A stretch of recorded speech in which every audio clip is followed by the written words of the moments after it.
Guys, what's up? It's me, Chan Bersaga Habak, and financial advisor nga pala ako ng Sun Life Canada, Philippines. Sa tonight's video ay pag-uusapan natin yung 5 kahalagahan kung bakit dapat meron kang life insurance. Pero bago yon, ayun, linawin ko lang guys na yung life insurance ay hindi lang siya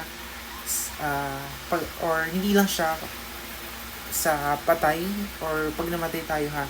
So, yung life insurance is kapag humaba nga yung buhay natin ay mai-enjoy natin yung perang hinulog natin dito sa life insurance na kinuha natin. Ang simen yung buhay natin ay may maiiwan tayong pera sa mga pamilya natin na pwede na gamit para mapagpatuloy yung buhay nila. Or kung nag-aaral yung mga anak natin is matutuloy pa rin yung pag-aaral nila. Sakali man na tamaan tayo ng critical na sakit is bibigyan tayo ng Sun Life ng pagpagamot. So, ang iisipin na lang natin guys ay kung paano tayo gagaling. Diba, napakasarap sa pakiramdam na iisipin na lang natin kung paano yung magpapagaling kaysa isipin natin kung saan tayo kukuha ng perang gagamitin natin para tayo ay gumaling. Ngayon nga guys, balik na tayo dun sa 5 kahalagahan kung bakit dapat meron tayong life insurance. Ayun, number 1 ay kung kayo yung breadwinner or kung kayo yung main provider ng pamilya nyo.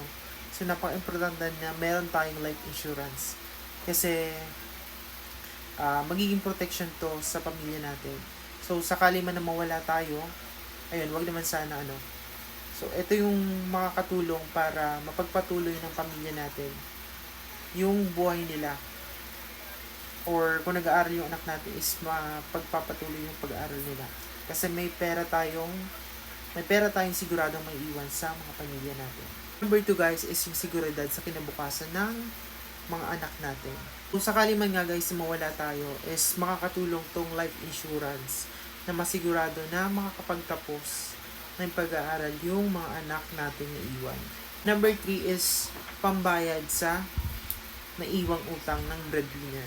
So, kung nawala tayo na meron tayong utang, so magagamit natin yung life insurance, guys, pambayad sa mga utang natin. So, imagine wala na nga tayo, tapos may naiwan pa tayong mga bayarin, di ba? Napakalaking problema pa yung iwan natin sa mga pamilya natin. Pero kung may life insurance ka, so magagamit mo to pambayad sa utang. And number 4, guys, is yung saving and investment. So, may ibang plan si Sun Life, guys. Kung gusto nyo ng plan na gano'n, na insured kayo, tapos may savings kayo. So, merong plan si Sun Life na gano'n, guys. Na, yun nga, may portion sa inulog ng pera na napupunta sa savings na pagtagal nga, lalaki yun na pwede nyo i-withdraw. Pwede nyo magamit pang retirement, pang start ng maliit na negosyo, or pang tuition ng anak mo, pang dagdag tuition ng anak mo. So, diba, napakaganda. So, isa to sa mga kagandahan ng pagkakaroon ng life insurance. Last, number 5 is yung peace of mind.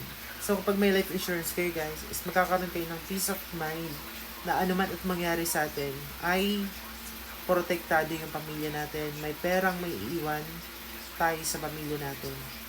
So, ayun guys, yun yung 5 kahalagahan ng pagkakaroon ng or 5 dahilan kung bakit dapat kumuha kayo ng life insurance. So, kung interesado kayo, PM nyo lang ako guys. Willing kami pumunta sa inyo kahit malayo kayo. Or, kung gusto niyo naman video call tayo para ma-discuss ko sa inyo, ma-discuss namin sa inyo yung iba pang details sa pagkuha ng life insurance. Yun lang. Thank you.